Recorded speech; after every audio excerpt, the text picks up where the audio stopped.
Наредната година општините од источниот регион на располагање во основниот буџет ќе имаат околу 24 милиони евра. Станува збор за пари кои во најголем дел се сопствени приходи на општините и кои главно се наменети за инвестициски работи во општините.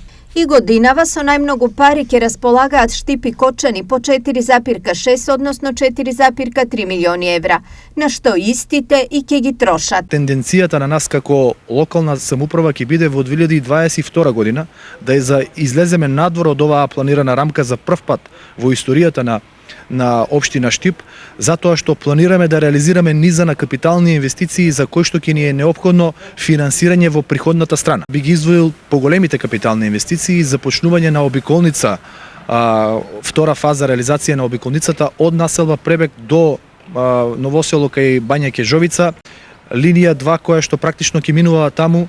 Исто така реализација на и проширување на крстосницата во населба Сењак, која што ги сврзува улиците Сремски фронт и Борис Крагер. Започнуваме со еден проект Штип без скал. Исто така промена на водоводна и канализациона линија. Половина од основниот буџет, односно 50%, се наменети за така наречени капитални расходи.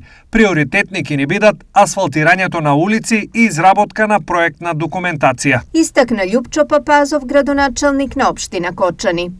До година Карбинци на располагање ќе има буџет од 887.000 евра, со тоа што општината има заштедено 11.000 евра од оваа година. Генерално на градежна офанзива која што ќе следи ќе биде на асфалтирање на улици, на партерни уредувања, на паркови, на зеленила, од поголеми инвестиции кои што веќе имаме и подпишано договор оние цевководи до постоечката филтер станица, кои што веќе од следниот месец ќе започнат и со градежни активности. Од буџет тежок 1,7 милиони евра, Виница наредната година 1/3 планира за капитални проекти. Приоритет во наредната година ќе ни биде донесувањето на урбанистички планови во градот и во населените места, што ќе биде основа за реализација на проектите кои што се предвидени во програмата. Планираме изградба на нова автобуска станица во Виница и уредување на паркинг просторот во централното градско подрачје.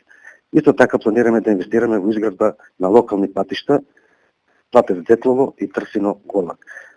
Ќе инвестираме во изградба на канализациона мрежа во населените места Липет, Трсино, Левски и Градец, исто така на дел од градот Виница. Финансиски стабилизираните општини Пробиштип и Делчево наредната година на располагање имаат 2,6 односно 1,4 милиони евра, резервирани за проекти приоритетни за граѓаните. Станува збор за развоен буџет, каде што најголем процент ќе се потрошат средства за капитални инвестиции, пред се во инфраструктурата, водоводите и канализационите кракови на цела територија на општина Пробиштип, акцент е ставени на руралните средини каде што имаше проблеми во делот на водоснабдување. Планираните буџети општините треба да ги усвојат до крајот на годината, а веќе по новогодишните и божикни празници граѓаните ги очекуваат и првите резултати.